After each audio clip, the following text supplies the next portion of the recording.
Vamos a resumir la información periodística respecto a este caso y luego lo desglosaremos en reflexiones. La madrugada del domingo 16 de marzo, varios sujetos en motocicletas balearon el bus de la orquesta de cumbia Armonía 10 cuando se desplazaba por el distrito de San Juan de Lurigancho en Lima. Los sicarios dispararon y asesinaron al vocalista de esta agrupación, Paul Flores, conocido como Ruso. Dos de las balas impactaron en la espalda del cantante, quien de inmediato fue llevado de emergencia al hospital Hipólito Unanue, en el Agustino, donde se confirmó su deceso. Hasta el momento en que se graba este video, la policía barajó algunas hipótesis del atentado, siendo la extorsión y el cobro de cupos una de las más fuertes según la opinión pública, y otros artistas que se han sumado al dolor por la pérdida irreparable de la vida humana de un artista. Ahora sí, pasemos a las reflexiones. En este canal ya hemos hablado muchas veces de la violencia en el Perú. Te pongo estos videos que hice al respecto. Ahora, este atentado, como muchos otros respecto a la violencia con la que se lleva a cabo, responde a una manifestación del crimen organizado dentro de un contexto de regulación informal del territorio. En el Perú, la debilidad estructural de las instituciones estatales y del Estado y de todo el aparato que brinda seguridad a los ciudadanos ha fracasado, y esto ha permitido desde hace décadas que grupos delictivos impongan en el territorio un orden paralelo al orden que supuestamente está establecido. Esto llevó a que las redes criminales que operan en el Perú, tanto peruanas como extranjeras, hayan establecido una lógica de coerción y dominio territorial. La sociedad, como dijimos en este video de aquí, de por qué el Perú es como grande faudo, ha normalizado la violencia y ha normalizado quedarse callada ante cualquier abuso. El Estado peruano pasó de combatir a la delincuencia a tolerarla, coexistir con ella e incluso cooperar con ella. En ese sentido, como ya dijimos anteriormente en este video de aquí, el Estado peruano, más que el ente que garantiza el orden, se volvió el ente regulador de la violencia sistemática de este territorio. Los sociólogos Luik Wacquant y Javier Aullero han documentado cómo en muchas ciudades latinoamericanas los barrios más pobres son gobernados por una mezcla de corrupción estatal y control criminal, y ni siquiera es necesario que cite autores para darnos cuenta del malestar social que produce la ineptitud y corrupción estatal sumado al control de las bandas criminales. Pero la pregunta que todos debemos hacernos es: ¿hasta qué punto el Estado permite estas dinámicas por inacción, colusión o incompetencia? El gobierno de Dina Boluarte está caracterizado por las 3 I's: ineptitud,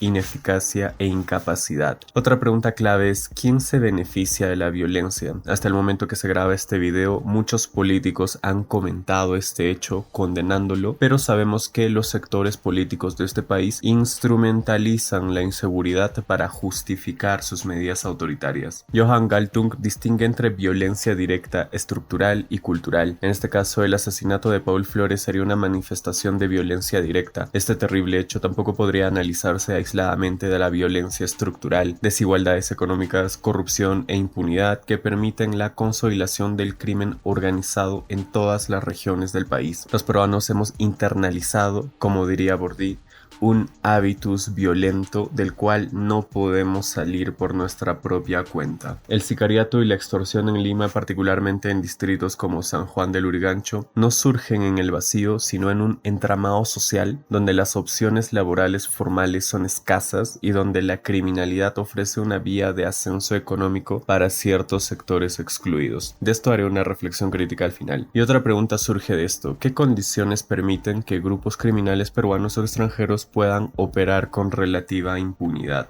Luik Wacquant ha estudiado cómo la precariedad económica y la descomposición del estado de bienestar conducen a la proliferación de economías ilícitas. Charles Tilly, por su parte, nos recuerda que el crimen organizado funciona como un cuasi-estado paralelo que regula la vida de ciertos sectores donde el estado formal es incapaz de hacerlo. Si la extorsión es la hipótesis más fuerte, entonces estamos ante un fenómeno donde el crimen no es un acto meramente individual, sino un sistema económico en sí mismo. El cobro de cupos a músicos, comerciantes y empresarios, e incluso a las personas adineradas en regiones del país donde se les cobra cupos por vivir en sus propias casas, es una especie de tributación, taxes, impuestos, peaje, como decían en mi barrio, donde el bien más preciado es la vida. Y esta tributación mafiosa busca controlar circuitos económicos mediante la violencia, porque tristemente ya hemos caído en la ley del más fuerte, donde no existe Estado para proteger protegernos, y si existe es solo para quien pueda pagarlo. Otra pregunta importante se desprende de esto: ¿qué tan presente está la complicidad de las fuerzas del orden en esta dinámica? Porque no vamos a hacernos los locos, la policía es corrupta e incapaz de manejar su propia corrupción. Es más, la solapan o la ignoran. Y si el Estado ya no puede ejercer el derecho a la legítima violencia contra las organizaciones criminales que operan incluso desde el mismo Estado, entonces conectamos con la noción del Estado fallido en sectores urbanos donde el gobierno no puede hacer cumplir la ley ni proteger a sus ciudadanos. Aquí quiero conectar con la teoría de las zonas marrones de Guillermo O'Donnell. Esta autora habla de la existencia de zonas marrones en América Latina, territorios donde el Estado ha perdido su capacidad de garantizar derechos y monopolizar la violencia legítima. San Juan del Lurigancho, Lima Metropolitana y el norte del Perú han sido un espacio de expansión del crimen organizado y el sicariato. La falta de seguridad, la ineptitud de los gobiernos regionales y las autoridades, sumado a la impunidad y a la corrupción que domina el aparato público, evidencian que el Estado ha cedido el control territorial a estructuras ilegales o se ha sumado a ellas. La muerte de Paul Flores nos recuerda que el Estado ya dio todo lo que tenía que dar y no fue suficiente para garantizar la seguridad de los ciudadanos. Este crimen probablemente sí se ha resuelto debido a toda la atención mediática que está recibiendo y por la presión pública por este hecho tan terrible que enluta a la música peruana. La muerte de Paul Flores es un recordatorio brutal de en qué tipo de sociedad estamos viviendo. Nos han hecho creer que la violencia es inevitable, que la inseguridad es parte del paisaje urbano, que no hay nada que hacer más que adaptarnos. Pero esa resignación es exactamente lo que permite que el crimen organizado crezca, que el Estado se lave las manos y que la vida humana se vuelva una mota de polvo más en el desierto gris llamado Lima. Hoy fue un cantante famoso de cumbia, pero mañana puede ser cualquiera. Y mientras sigamos aceptando la impunidad, mientras sigamos viendo estos casos como algo ajeno a nuestras vidas, mientras sigamos teniendo la mentalidad de si yo estoy bien, el resto que se joda, el ciclo se seguirá repitiendo. La pregunta que todos deberíamos hacernos es: ¿realmente vivimos en una sociedad o solo compartimos un territorio donde cada quien sobrevive como puede? La reflexión crítica final de la que hablé cuando mencioné al sicariato y la extorsión se basa en mi propia vivencia. Cuando tenía 10 u 11 años más o menos, en el cole de mi barrio, la aspiración más grande de los chicos de mi misma condición social y económica aquella vez era convertirse no en médico ni en ingeniero, sino en sicario. Ahora me doy con la sorpresa que los chicos de esa edad y condición socioeconómica en la actualidad ya no quieren ser sicarios, sino congresistas, porque al final, en la mente de estos chicos que se pierden en las calles, ser sicario o ser congresista es lo mismo. Tiempos oscuros nos aguardan. Estemos listos. Hasta la próxima.